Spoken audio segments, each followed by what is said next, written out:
Buntag mga kakay. So ngayon mga kakay, ito yung binibihis na po ako. Kaya pupunta kami ni Bibi sa center para pa-check up. Ayan, para madali lang mahugang puti mga kakay. Yan, mapugong sa ako ha mga kakay yan. Ito yung outfit ko doon mga kakay. Simple lang kasi malapit naman lang sa ating bahay sa center. Lakat, naigo pag ko sa buhok sa panin sa limpan. Walang, ayan, nandito naman si interchange. Oh, nabingko-lingko na si Kayla waiting for doctor calling her name. Ayan, may mga tao. Walang tao pa dito na pa-check mga kakay. Ayan, sit down. Sit down. Nag-eating si Kayla pa-check kasi bagong gising. Wala pang pamahaw. Yung shaway. Ayan mga kakay. Ayan, tapos na kami pa-check up ni Kali. Ayan. Magandang advice ni doctor kasi tips sa mga baby na yun nga, hindi madali masakit at kumain ng nutritious food or anything na sinasabi ng doctor kasi ilang seconds lang ko doon sa loob ng doctor. Oo, nag-marites pa kami abot sa baby tips na abot sa yan, naagi po sila. Maganda yung doctor kasi hindi masyado suplada at tukative siya sa ibang tao. Ayan. So, ayan. So, yung mga kakay, sabi ng doktor, wala namang problema sa kanyang sa baga. Normal lang kasi kapag umubo ang bato dahil sa rekapok or usok or ano ba. Ayan. Pero hindi ko na kailangan na kung kapag umubo si bibi, take nyo na ng tampal eh.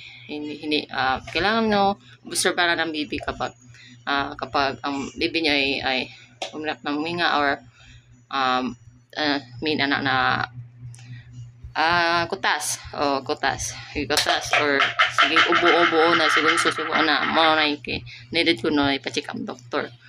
Pero kananan hindi na masyadong ubo yan paragsara yan nan hindi mo na niya i-take ng medicine sa amin doktor kapag is palagi mo yan i-take ng medicine kapag umubo si bibi i-take ng medicine ay ganyan ay kapag laki niya ay hindi na masakit ng baby nyo sabi ng doktor at kailangan din wala hindi matutok sa gadget kailangan mag-play lang si Kylie kapag then hapon din kailangan matulog ang baby natin at kailangan busog kasi busog sila hinaantok na sila ko sabi ng doktor.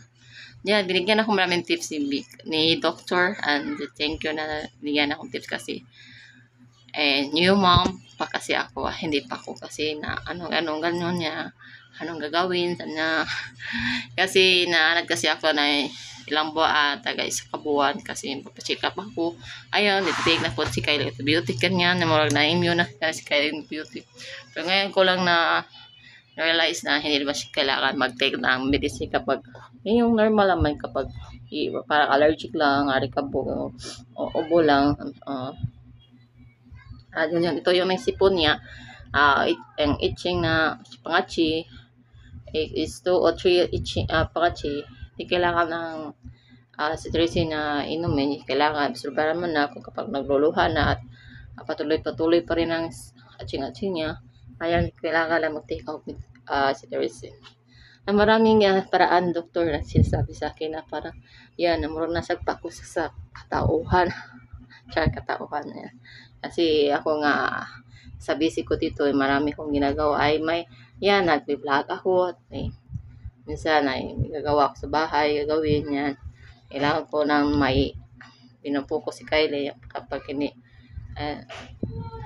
para makagawa ako sa mga bahay like nang mag-watch ako kumelo na stay putan siya hindi niya mag-play yan hindi dyan yan ang kat sa mga sopa kaya marag nakuha naanda na namo na talaga siya still control ilang oras mga isa o dalawa pero sabi ng doktor na once a day 1 hour lang ang needed tanaw TV ng gadget kasi bad yan sa immune system sa baby kasi yun matagal matulog yan niya marag narinig ko talaga sinabi ng doktor na matagal matulog ito yung makahina ng system sa bata at wala makasakit ito yung matagal matulog si Kylie at home midnight minsan naman ay or ay minsan naman 1 of 2 na.